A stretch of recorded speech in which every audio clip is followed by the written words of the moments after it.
welcome back to Coach Craig Sports. Today is Tuesday, so that means we're going to be doing the waiver wires today. So these are going to be the guys that we're looking at picking up. The guys that are pretty much owned in less than 50% of ESPN and 50% of Yahoo leagues. There might be a few stragglers that are under-owned in one format and not the other, but we'll be talking about those as well. Go through everybody, whether I think you should pick them up, kind of how much fab you should spend on them, and we'll talk a little bit more about each player as we go along. But with that being said, before we get into the video today, I'm going to do a little bit of stuff that I usually do towards the end of the video. If you guys like and enjoy this video, be sure to give it a thumbs up. It lets me know that you are enjoying the content that I'm putting out. If you haven't already subscribed to the channel, please consider doing so. I would greatly appreciate it. It helps us build the community that we're trying to build here at Coach Craig Sports. And that's a community that's built on you guys. Trying to help you guys out, help you guys enjoy fantasy football as much as possible. And if you're a new or current subscriber who's not already, hit that notification bell down below. Please consider doing that as well. It'll let you know every single time that I put out a video. If you guys are new to my channel, I put out 5 videos a week. Monday is the top performers. Tuesday is waiver wire. Wednesday, I preview the Thursday night football matchup. Thursday, we talk about DFS value picks for the week. And then Friday, I take a deeper look at each matchup, doing starts and sits for each team. And with that being said, that's pretty much all we got before we get started. So we're going to get into the waiver wire segment now. And we'll start off with the quarterback position. So first off, we got Jared Goff. He's going to be with somebody that's less than 50% in ESPN leagues. He's at 47% ownership. But in Yahoo leagues, he's at 78% ownership.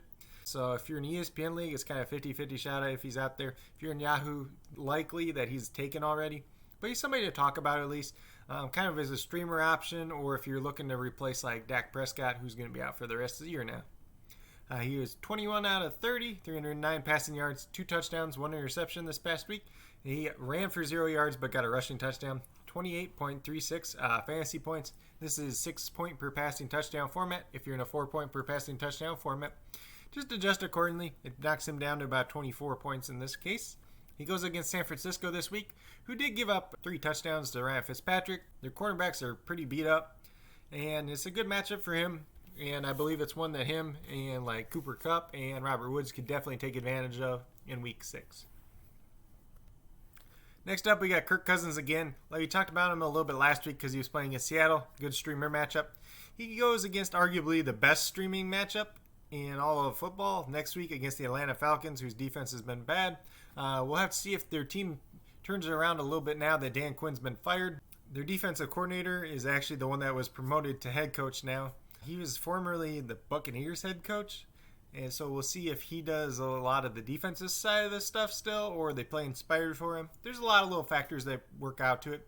But Cousins this past weekend against Seattle was 27 out of 39, 249 yards passing, 2 touchdowns, 1 interception, 2 rushing yards, but did lose a fumble. Ended up with 18.16 fantasy points.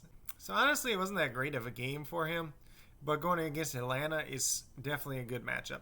He's only owned in about 17% of ESPN leagues, 32% of Yahoo leagues, so there's a good chance he's out there. If you need a fill-in guy for a week, for a bye week, or you're just streaming, he's a decent option this week as well. Next up, we got Ryan Tannehill. Ryan Tannehill is actually playing tonight against Buffalo, so we don't have his stats from this past week. He's owned in 34% of ESPN leagues, 47% of Yahoo leagues, and he goes against the Houston Texans next week. It is a good matchup. We've seen Gardner Minshew go over 300 yards with 2 touchdowns against them. Texans defense is nothing to write home about. He's definitely a guy you can pick up and stream. If you're looking for a replacement for Dak Prescott, he's a decent one out there that you can play in most weeks.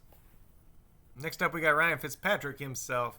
He was 22 out of 28, 350 yards passing, 3 touchdowns, 16 rushing yards, 33.6 fantasy points against the San Francisco 49ers this past weekend. He's only owned in about 20% of leagues in both ESPN and Yahoo. He goes against the Jets this weekend. The Jets are nothing to write home about, especially on defense. And it's a great matchup for him. Just know that sometimes this Ryan Fitzpatrick, when it looks like a great matchup, he doesn't always perform the best. And then like last week, it didn't look like as good of a matchup. And then he was great, honestly. You got to take him with a little bit of a grain of salt. He's definitely a decent streamer at this point. And if you need somebody to fill in for a couple weeks, he can be that guy as well. At some point, I would assume that Tua comes in. But if Ryan Fitzpatrick keeps playing this well, besides that first game, he honestly has played pretty well. He might force their hand to keep it, letting him start until further notice, especially as the team is competitive. Last but not least that we have to talk about is Andy Dalton. So obviously Dak Prescott got injured. Andy Dalton came in. He completed 9 out of 11 passes, 111 yards. He did run the ball once and fumbled, so that kind of hurt his day there. He had 2.44 fantasy points. This is kind of irrelevant, but he takes over in this Dallas Cowboys offense. Very explosive, very talented wide receivers on the outside. Dalton Schultz has looked good so far when Dak Prescott's played. We'll see if that affects him at all now. But Andy Dalton's owned in 0.2% of ESPN leagues, and somehow he was already owned in 3% of Yahoo leagues. He goes against the Arizona Cardinals in Week 6. It's a pretty favorable matchup. I would expect him to have a decent game. He's not going to put up Dak Prescott numbers, but the offense is still the same. He's a capable quarterback. He's somebody you can use in the right matchup. Some of these running backs are going to be guys that we talked about last week as well. Damien Harris is one. Sony Michel is on IR, like we said last week. He had 100 yards rushing in Week 3. So he's still out there in a lot of leagues. 40% owned in ESPN, 54% in Yahoo. Goes against Denver. It was the same matchup as last week, so it's kind of something we already talked about. He's a decent guy to add, especially if you're in a standard league. He's probably going to be a good bye week filler, but you just got to tamper your expectations with him, especially if Cam Newton is back this week. Next up was Chase Edmonds. He actually played on 45% of snaps in Week 5, so that was a little bit of an uptick for him. Kenyon Drake has not looked great this week. I know he had a decent game against the Jets, but it was against the Jets. So Chase Edmonds had 3 carries, 36 yards, 1 touchdown. Then he saw 6 targets, caught 5 of them for 56 yards. A pretty good day overall. He ended up with 20.2 fantasy points in PPR formats. These all are going to be in PPR scoring. He's owned in about 46.5% of ESPN leagues, 64% of Yahoo leagues. So there's not the best chance that he's out there, but he's still out there in a good handful of leagues. Goes against Dallas this week. Dallas's defense is not great overall. I know a lot of people were hyping up Chase Edmonds jumping on the train last week after Kenyon Drake struggled. But it could be something where this becomes a 50-50 backfield. He's the one getting the targets, so he's the guy that you probably want to target in PPR formats. If you have Kenyon Drake and you're able to sell high on him after that decent performance, it's probably not a bad time to do so. Then one of the probably my favorite waiver wire pickup at running back this week would be Alexander Mattison. Dalvin Cook was injured. He hurt his groin against Seattle. Mattison came in. Alexander Mattison, somebody I like a ton. He had 22 carries, 112 yards, 3 targets, 3 receptions, 24 yards, 16.6 fantasy points. He's owned in about 42% of ESPN leagues, 40% of Yahoo leagues. Goes against a bad Atlanta defense in Week 6. If Dalvin Cook does not start this week, he is a top 15 running back guaranteed against Atlanta's defense. Like I said before, Alexander Mattison is 95% as good as Dalvin Cook, in my opinion. I don't know why they paid Dalvin Cook, but they did. Groin injury turns out to be something. Dalvin Cook's probably going to miss this week. I'd expect him to be back the week after. But if Dalvin Cook goes out and plays, you can probably still flex Alexander Mattison, knowing that Cook's injured and he's likely to get re-injured, or they're going to limit him in some fashion as well, especially against Atlanta. Then last but not least, for my running back list for this week, it's not the greatest crop this week because most of the high-end guys are probably already owned in a lot of leagues. But last but not least for me is J.D. McKissic. He played on 50% of snaps. So I know everybody's been hyping up Antonio Gibson. McKissic's still playing a lot, honestly. He had 1 carry for 3 yards, 8 targets, 6 receptions for 46 yards, 10.9 fantasy points for PPR formats. He's only owned in 15% of ESPN leagues, 6% of Yahoo leagues. Goes against the Giants defense that's not very good in Week 6. Here's the thing with McKissic. No, you don't want to start him like as a weekly starter. But he's a guy, if you're playing in a PPR format, he's a guy that's not going to hurt you. He's a guy that can be a bye week filler at like running back 2 or a flex position if you need to throw somebody in there. That's all he is at this point. He's a good receiving running back. He plays, like I said, he plays about half the time. Him and Gibson are at the point where they're pretty much playing the same amount of snaps. Gibson's getting more carries, and McKissic's getting more targets out of the backfield. I know they're using Gibson a little bit out as a wide receiver as well. And with Kyle Allen in now at quarterback, I know he did get hurt this past week, but with him in that quarterback, McKissic saw a lot of targets. Kyle Allen likes to dump the ball off to the running back position. Now, where we really need to talk about, this is probably the main group for this week, honestly, is the wide receiver position.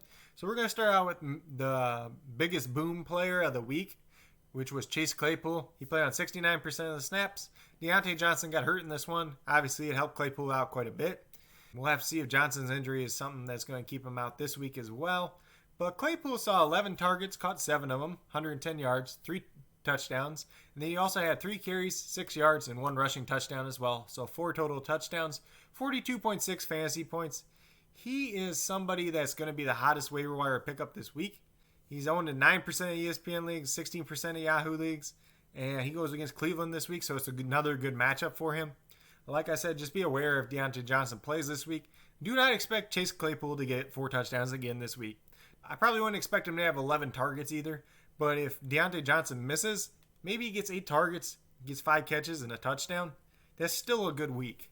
But he's somebody I'd definitely go after this week. It's probably about like 15% of your fab budget, maybe 20% of your fab budget this week. Going back, I know I didn't talk as much about some of the other guys. The quarterbacks mainly are streamers, but if you're like missing Dak Prescott and you need somebody to fill in, you can spend up on maybe like a Jared Goff, maybe a little bit on Andy Dalton if you trust him. And then at running back, Damien Harris, he's more like 8 to 10% guy for me, especially if you're like a standard format. In PPR, I don't like him as much. Chase Edmonds, he's a guy I'd be willing to spend probably up to 15% at this point. And Alexander Mattison, you probably like 15 to 20%, but he's probably a guy that's a 1 week starter more than anything. JD McKissick's like a 2 or 3% guy to me. Kind of like I said, that bye week filler more than anything. Next up was the second biggest wide receiver performance of the week for a guy that's not owned pretty much anywhere. That's Travis Fulgham, Philadelphia Eagles. 78% of the snaps is what he played on. 13 targets, 10 receptions, 152 yards, 1 touchdown. 31.2 fantasy points in PPR formats. He's owned in 0.2% of ESPN leagues and 3% of Yahoo leagues. I honestly was surprised that he's actually owned in 3% of Yahoo leagues. I know he did have like 3 catches the week before and a touchdown, but he's somebody that greatly benefited from the absence of others. Deshaun Jackson wasn't playing. Alshon Jeffrey wasn't playing.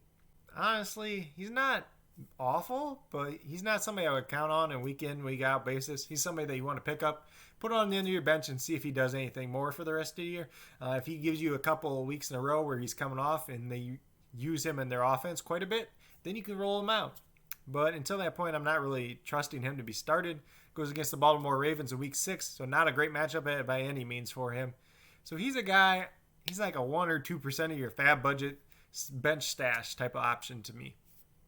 Then we got Tim Patrick. We'll talk about him a little bit more. I talked about him last week. So obviously Denver didn't play this week. He played on 76% of the snaps the week before, 7 targets, 6 receptions, 113 yards, 1 touchdown, 23.3 fantasy points. I know I did go through that a little bit fast, but we talked about it as last week as well. If you guys want a little bit more detail about him, be sure to look at last week's video as well. 19% owned in ESPN, 17% owned in Yahoo. Still goes against the Patriots in week 6, which would have been the week 5 matchup if they hadn't pushed it back. He's a guy, for me, that he's the Broncos' number 1 wide receiver at this point. I think KJ Hamler and Noah Fant are both still going to be out this week. And if Drew Lock comes back, maybe it helps him out a little bit more as well.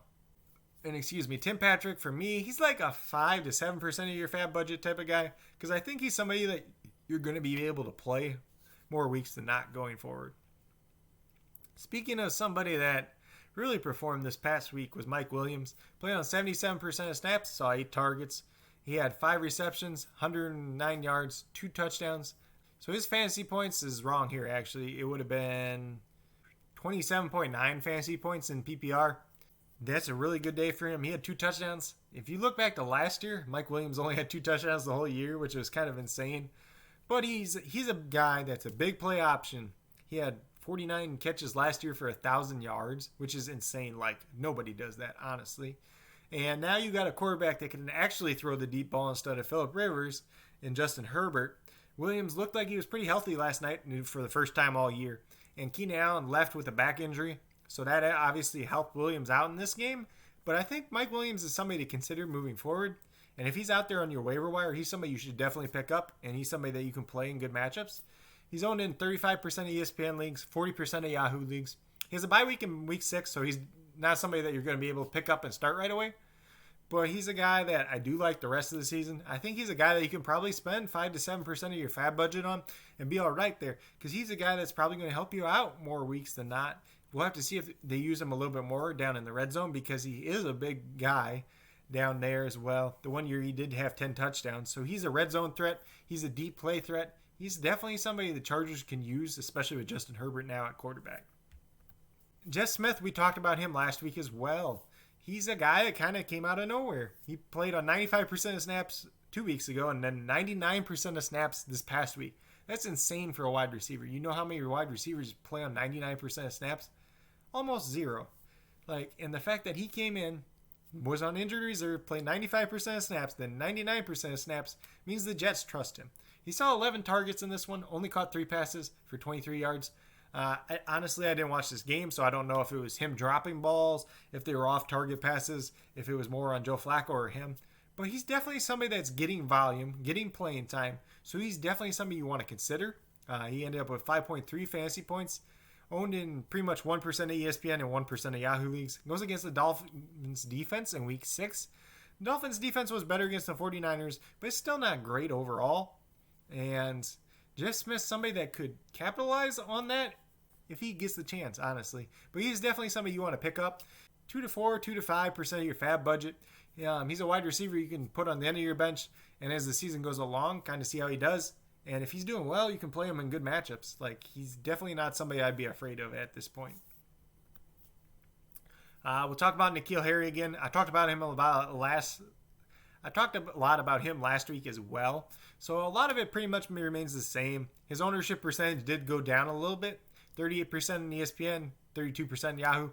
People dropped him, obviously, because this game didn't happen last week. It's going to happen this week.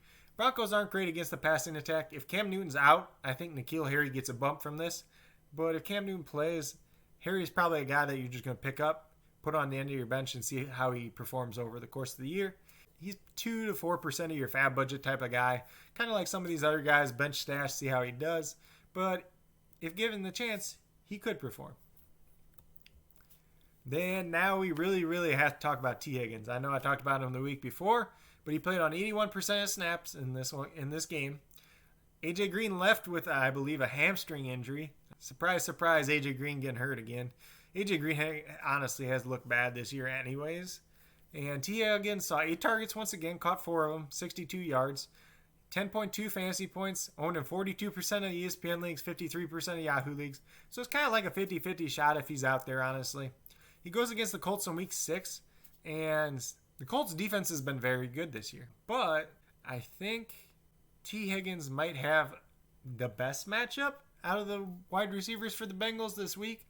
Kenny Moore's going to be covering Tyler Boyd, I would assume, most of the time, and Kenny Moore's a pretty good slot corner. But Tyler Boyd is honestly a great slot wide receiver, so it wouldn't surprise me if he still did well. But T. Higgins has a good matchup.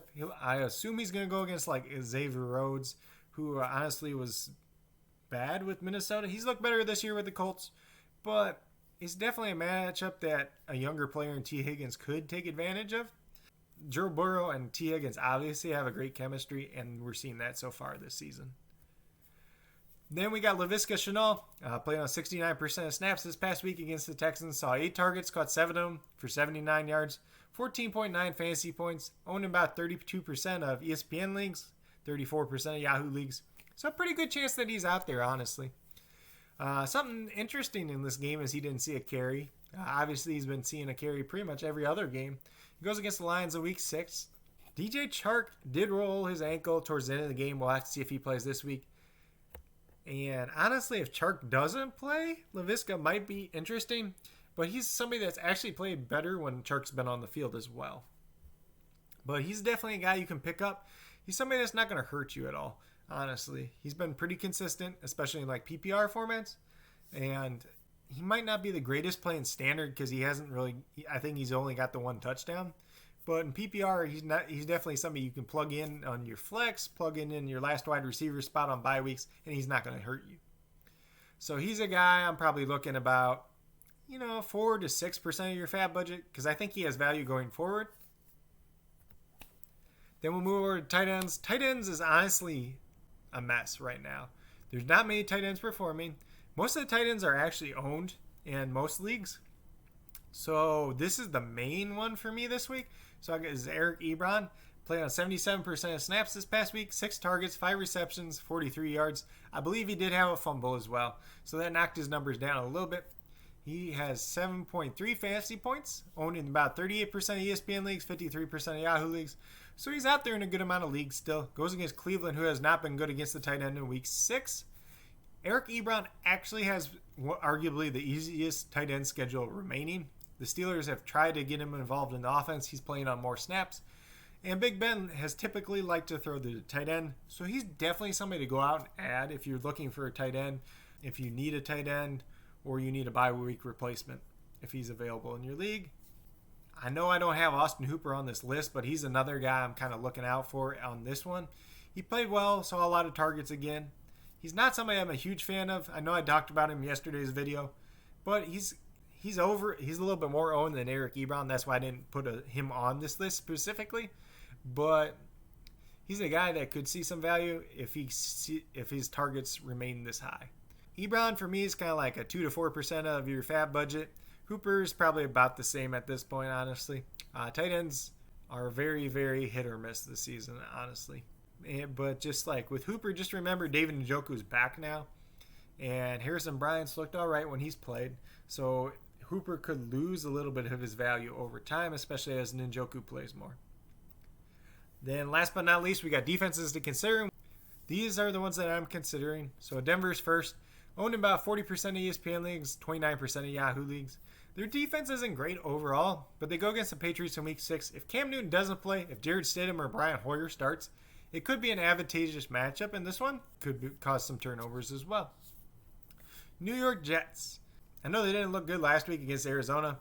Owned in about 7% of ESPN leagues, 80% of Yahoo leagues. Go against the Dolphins in week 6. Ryan Fitzpatrick did look good last week, but he's been known to be turnover prone. Miami's offense is not typically explosive, so it could be a decent matchup. You know, these are just all streaming defenses, so these are guys that you're trying to take a risk on. There's not as many great matchups this week, honestly. Most defenses are pretty overowned at this point, probably due to the bye week, postponement of games and stuff like that. Cincinnati is one that I'm considering as well. Owned in about 3% of ESPN, 4% of Yahoo leagues. I know their defense hasn't been great this year, but they go against the Colts. And Phillip Rivers looks awful right now, honestly. I don't know if there's been a week that he hasn't thrown an interception. And with defenses, especially when you're streaming, you just want that opportunity to get turnovers. So just say if your guy gets an interception, he always has a chance to run that back for a touchdown. And if he can run it back for a touchdown, that's how you really break big on your points, especially when you're streaming a defense. Cincinnati has a decent pass rush. They got Geno Atkins back as well at defensive tackle. So that's going to help them against the run as well. And if they can shut down Jonathan Taylor and make Phillip Rivers have to throw the ball, this is a great game script for the Cincinnati. Last but not least, we got Miami. They're owned in about 2% of leagues. And they go against the Jets this week. If Joe Flacco starts again, the Jets' offense is not good by any means. Miami's defense did show out against San Francisco. They caused 2 turnovers against Jimmy G. And it could be another good matchup for them, honestly. So if you need a defense, maybe Miami's your bet this week. But all these defenses are pretty under-owned. If you're looking for streaming, I'd consider one of these ones, unless you have a better option available in your league. Obviously, if you're using a fab budget, when you're streaming a defense, you don't really want to spend too much on them. Probably 1% of your fab budget at that point. But with that being said, that's pretty much all we got for waivers this week. Hope you guys all enjoyed. Feel free to leave a comment down below if there's anybody else that's on waivers that you want an opinion about. If there's anybody else on waivers that you think should have been in my slides, just let me know. I'll be real interested in your guys' thoughts. But with that being said, that's pretty much all we got for this video. If you guys need to reach out to me for any reason at all, feel free to do so, whether it's down in the comments at CoachCraigSports@gmail.com, on Twitter at CoachCraigSport, or on the Coach Craig Sports Facebook page. But with that being said, that's all we got for this video. Hope you guys all enjoyed. Have a great rest of your day.